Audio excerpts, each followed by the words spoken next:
A few days left for Ramadan. The idea of Ramadan is to achieve closeness to Allah, forgiveness.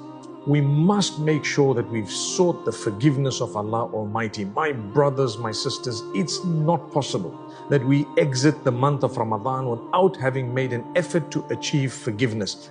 And Allah Almighty says He will definitely forgive. So, my brothers and sisters, you and I are weak. We're human beings. We commit sin. We do things that are wrong. We have weaknesses. But Allah Almighty is the most merciful. Human beings may never ever forgive you. That's the nature of humankind. A lot will hold things against you even after you've died.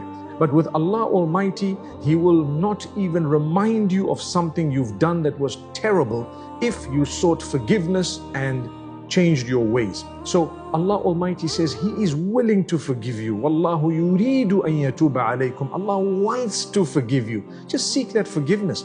وَيْلٌ لِمَنْ أَدْرَكَ رَمَضَانَ فَلَمْ يُغْفَرْ لَهُ. One of the main things about Ramadan, destruction be upon the one who witnesses the month of Ramadan and still didn't achieve forgiveness. It's being dished out. It's being distributed. It's being given by Allah. These are the most powerful nights. These are the most blessed nights of the entire year. You are not going to get better than Laylatul Qadr. So for you to seize the opportunities of all these nights to worship Allah a little bit more, to make a slightly better effort, a bigger effort, is something that is required of believers.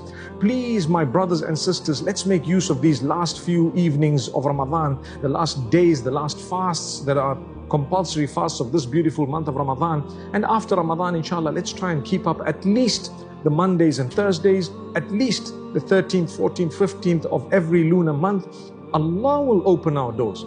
How can we allow Ramadan to exit without having earned that beautiful pleasure of Allah? So many people out there are struggling with their addictions, and then give it up for the sake of Allah. So many people are struggling with so much, with bad habits. Whatever the habit is, you know what it is. Come on, let's work on it.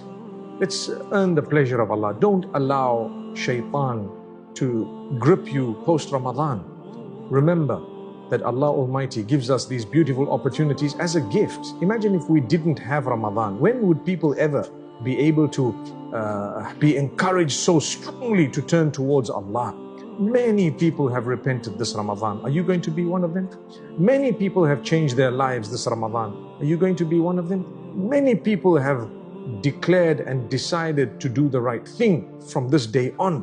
Are you going to be one of them? I don't want to be from among those who loses out when everyone else is winning. I don't want to be from among those who's not forgiven when everyone else is being forgiven. Imagine a large crowd of people are all being forgiven, and I'm just sitting in the corner doing my thing. Astaghfirullah. That shouldn't be the case. And may Allah Almighty never ever take away the goodness He has bestowed upon us because of our ingratitude. He says, when you're ungrateful, I won't just snatch away what I've given you, but I will punish you. That's what Allah says. We don't want that. We really don't want that. Allah subhanahu wa ta'ala's punishment can only be for those who really deserve that. Really, we don't want to be nasty people. Develop a link with Allah and you won't regret. May Allah help us to end Ramadan in a way that He's pleased with us so that we can enjoy the day of Eid.